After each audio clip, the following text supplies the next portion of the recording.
뭐 있나요? 패션계 아이돌 빼고요. 아, 이다나 좋죠. 저는 좋아요. 많아요. 패션계 쌈마이, 이다나, 양아치 막. 근데 양아치는 좀 그렇지 않나요? 변종이라고 얘기를 많이 해요. 저는 그래요. 누구나 생각하는 디자이너스러운 어떤 좋은 감성, 진중함, 어떤 테이스트를 가진 디자이너들, 그런 사람만 있다면 사실 패션계가 너무 재미없지 않을까 싶어요. 어떻게라는 질문을 많이 받는데요. 말로 하면 사실 사람들이 거의 믿질 않아요. 디자이너가 되고 싶다라고 생각한 건 26살 그리고 27살에 서울 컬렉션으로 데뷔를 했던 거죠. 하루에 정말 2시간씩 자고 늦게 꿈이라는 것이 생겼지만 빠르게 이루기 위해서 그런 과정들이 시작이 된 거죠.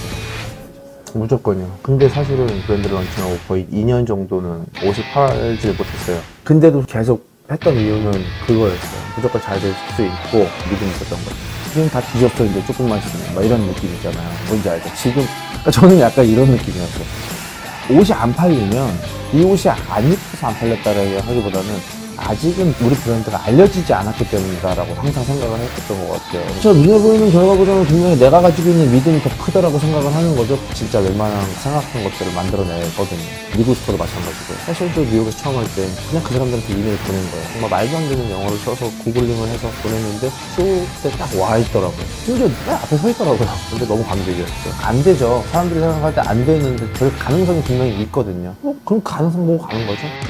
제 SNS에 정말 1000개, 2000개의 글을 썼지만 비관하는 글을 쓴 적이 한 번도 없거든요. 남들이 제가 힘든 거 알 필요는 없거든요. 사람들은 제 결과물을 보니까 직원이 갑자기 다 그만뒀다. 집에 엄청나게 안 좋은 일이 생겨서 위에까지 얘기할 가치조차 없다는 거죠. 그들이 그것까지 이해하면서까지 날 좋아해줄 필요는 없다는 거예요. 어쨌든 나는 최고의 컬렉션을 계속 매출을 만들어내는 작업을 해야 되는 거예요. 저희가 패션을 하면서 느끼는 것 중에 제일 큰 게 하나는 이 시인에선 정답이 없어요. 소위 말하는 엘리트 코스라는 것도 있을 수 있고, 물론 그 사람들이 더 잘할 수 있는 게 분명히 존재하겠지만 그렇지 않은 사람, 엉뚱한 사람들이 그 옷을 만드는 것들이 더 재밌는 게 나올 수가 있다라는 거죠. 사실 저는 그래서 그냥 탁 꽂히는 대로, 이게 맞다 틀리다에 대한 생각은 전혀 안 하죠. 그러니까 맞다 틀리다는 내가 정하는 거죠. 요즘에는 좀 그런 스타일이 많기는 한데 그 당시만 해도 스포츠 브랜드랑 뭐 명품 브랜드나 고가 아이템 섞어서 하는 게 좀 많이 있지 않은 때였어가지고 제가 좀 그런 거를 하고 싶었거든요. 스스로 워피코트랑 트윈링 입고 나이키 운동화 신고 이런 거를 밀었어요. 웃기다고 사진 찍더라고요. 근데 그 당시에는 그랬답니다. 옛날 사람 같아요. 근데 패션이 그래요. 안녕하세요. 저는 카이 아이아이의 디자이너 개안이입니다.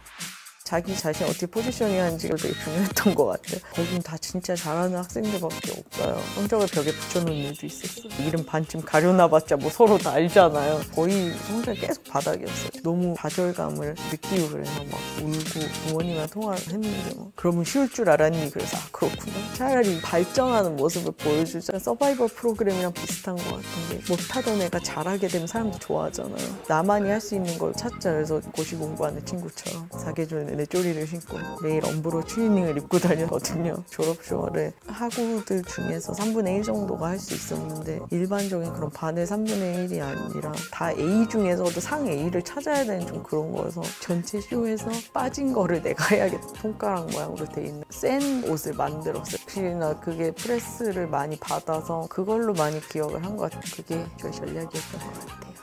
새로운 걸 도전하는 거에 있어서는 계속 의심이 들 수밖에 없어요. 그러니까 답을 자꾸 자기 자신에서 찾아야 되는 것 같아요. 제가 이제 외국 생활을 안 하고 한국에 들어와서 이제 브랜드를 하게 되었을 때는 어려웠던 점이 이제 디자이너 된 친구들이 먼저 막 런던 보고 이런데 나오고 더 좋은 샵에도 입점되는 것 같고 배가 아프면 안 되는데 배가 아프죠. 외국에 있으니까 기회가 훨씬 많죠. 어쩔 수가 없이 질투 아닌 약간 질투면서 아, 잘 선택한 걸까? 라고 생각한 것도 있었다가 LVMH 어워드에 됐을 때는 나도 괜찮구나. 그래서 저는 남이 뭐 어떻게 하는 거에 따라서 좌지우지하지 말고 자존감을 많이 키우려고 노력하는 것 같아요.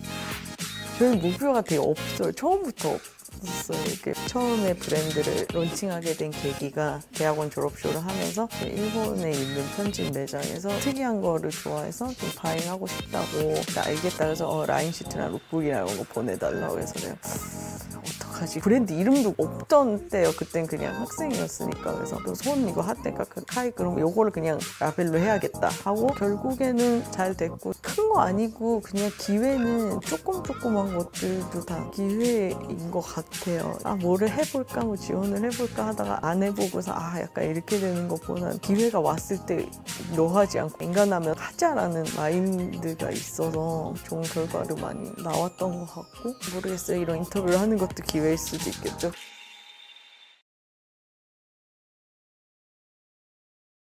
SM에서 오퍼가 왔었어요. 엑소가 데뷔를 하기 전이었었고, 스트릿 브랜드가 콜라보레이션을 해가지고 프로덕트가 나왔으면 좋겠다, 되게 재밌을 것 같아서 했었는데 잘 돼서 한 번 더 했었어요. 수호라는 친구는 지금도 사무실 놀러 오고, 펜필드, 푸마나 알파 인더스트리 콜라보가 20개가 넘었을 거예요. 너무 많아서. 라이플 대표 신찬호입니다. 어떻게 한국 브랜드를 사서 입냐, 그런 의식이 팽배했던 때라 아이템 하나씩 만들었던 게 라이플의 시작이죠. 근데 브랜드를 하기에는 저는 아무것도 할 수 있는 게 없었거든요. 디자인도 할 줄 모르고, 배운 것도 없고, 대학도 안 나왔으니까 진짜 실수도 많이 하고 시행착오도 엄청 많았는데 혼자서 그냥 다 배웠어요. 내 머릿속에 있는 디자인을 내가 그리고 싶지 남을 통해서 그리고 싶진 않았거든요. 이게 아니면은 안 됐었던 절박함이 있었는데, 그게 있으면 다 잘할 수 있는 것 같아요. 저는 이런 거는 잘 못해요. 저는 사실 그 말 제일 싫어하거든요. 그러면 배우면 되는데, 이게 아니면 내일 죽는다라고 하면 다 할 거잖아요. 차일피 미루고, 난 원래 이런 툴은 잘 못 다루고, 난 사진 원래 잘 못 찍어, 그런 형태로 뭔가 일이든 작업을 하든 흉내는 낼 수 있어도 잘하긴 힘든 것 같아요.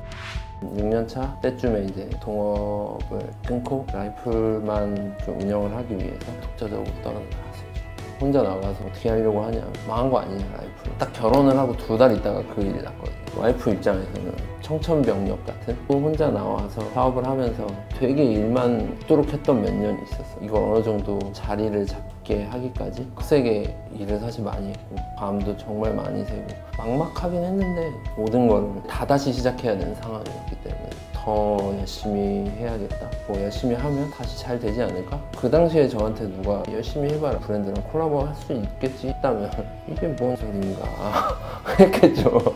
최근인데 푸마와 처음 했던 그 10주년 콜라보 상품이 발매가 되고 나온 날 다 팔렸어요. 이 분야에서는 나를 이길 사람이 없고 끝을 보겠다라는 생각으로 열심히 하니까 제가 상상도 못했던 일들이 계속 펼쳐지고, 어떤 일이 일어날지 몰라서 재밌는 것 같아요. 그래서 내가 이걸 좋아하니까 난 무조건 이걸로 성공할 거야, 이런 건 없어요. 시대에 순응하는 스타일이거든요. 스트릿 브랜드가 스킨 말이 안 된다라고 해도 필요하다고 생각하면 저희 스타일을 정화시켜서 맞췄었고, 라이프의 스타일을 의식을 항상 두고 나머지 의식은 변하는 흐름에는 꾸준히 맞춰왔었기 때문에 좀 오래 갈 수 있지 않았을까.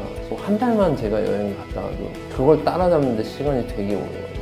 리뷰하고 다시 또 일어날 일들을 예측하고 하면서 그만큼 진짜 치밀하게 새로운 걸 공부해야 되고, 그런 것들 때문에 가끔은 숙제한다는 느낌이 들 때도 있어요. 즐기면서 하는 데에는 한계가 있는 것 같아요. 그래서 기왕 할 거면 제대로 하자라는 거는 있어요. 미치려면 제대로 미쳐야죠. 그러면은 자기 분야에서 최고가 될 수 있고 어디서도 인정받는 것 같아요. 동대문 디자이너고 뭐 어쩌고저쩌고 웅성웅성 되는 게 너무 싫더라고요. 몇 번만 더 하고 그만하자 이거. 그러다가 쇼를 하다 보니까 개천에서 못 왔다? 다음 달에 이제 또 가요, 뉴욕에. 이번에 가면 17번째 가는 거예요. 패션 디자이너 최범석입니다. 뉴욕에서 데뷔는 그렇게 화려하진 않았었어요. 처음에 주변에서 다 뜯어 말렸었어요. 넌 안 돼, 그거 해서 성공할 수 없어, 그런 부정적인 시각들이었었어요. 절대 안 된다라는 거를 정말 깨고 싶었어요. 사실 뭐 뉴욕에 간다고 아무나 받아주는 건 아니니까 너무 많이 고생을 했었죠. 정말 실제로 부딪혀 보니까 안 되더라고요. 노크를 한 번 해갖고 안 되면 계속 뚫렸었거든요. 그 DNA가 있으니까 한번 해보자. 한 2, 3년 정도 협회 계속하고 기자나 프레스랑 바이어도 계속 만나고 노크를 계속 했었어요. 그걸 찾아가니까 열리더라고요. 아직도 기억나는 게 뉴욕 갤러시 스케줄 보면서 한시쇼에 밑줄을 이렇게 칠하고 거기다가 제너럴 아이디어로 이렇게 써놓은 적이 있었어요. 그리고 나서 1년 후에 한시쇼를 하게 됐었어요. 저한테 하지 말라고 했던 사람들, 네가 역시 될 줄 알았다, 그런 이야기를 해줄 때 내가 힘들게 여기까지 왔지만 그래도 잘 왔네 라는 이야기를 스스로에게 할 수 있는 것 같아요. 왜 내가 왜 못해? 하면 할 수 있지. 그거 없으면 벌써 무너졌을 것 같아요.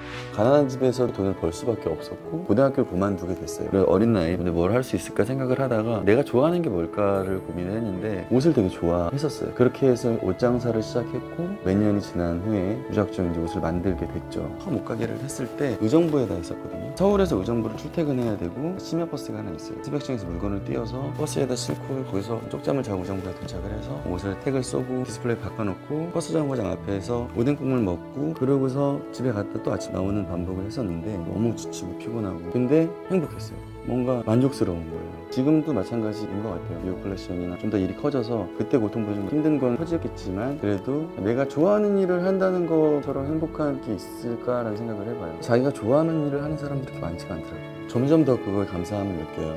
저는 최범석 디자이너를 능가하는 디자이너가 될 겁니다. 옛날에 그런 애들이 많았었거든요. 그래서 그런 얘기를 간간히 해요. 내가 그나마 여기까지 있을 수 있었던 건 뛰어난 재능은 아니었던 것 같고 단지 그냥 한 가지만 포기하지 말아라 그랬는데 오래 계속 버티고 하니까 좋은 것들이 생기는 것 같아요. 너무 많은 직업과 너무 많은 정보에 내 길이 맞는지에 대한 고민을 되게 많이 하잖아요. 그 고민에서 펄짝에서 나가면 어느 순간 서울 컬렉션에서 데뷔하는 디자이너가 될 수도 있고 가수를 준비하는 친구면 계속 연습을 하다 보면 무대에 올라갈 수 있고 분명히 길이 있지 않을까라는 생각을 해요. 제임스 카메론 감독이 인생은 안 열리는 공부와 같다고 얘기했었어요. 이렇게 계속 돌리고 계속 돌리고 대부분은 다 포기하는데 계속 돌리다 보면 공부가 열린다. 그 안에 뭐가 있는지 네가 봐라. 그런 얘기를 한 적이 있는데 삶은 약간 그런 것 같아요. 할 수 있을 것 같아. 저 해보자. 도전보다는 포기하지 않는 게 더 승률이 높지 않을까라는 생각이 들어요.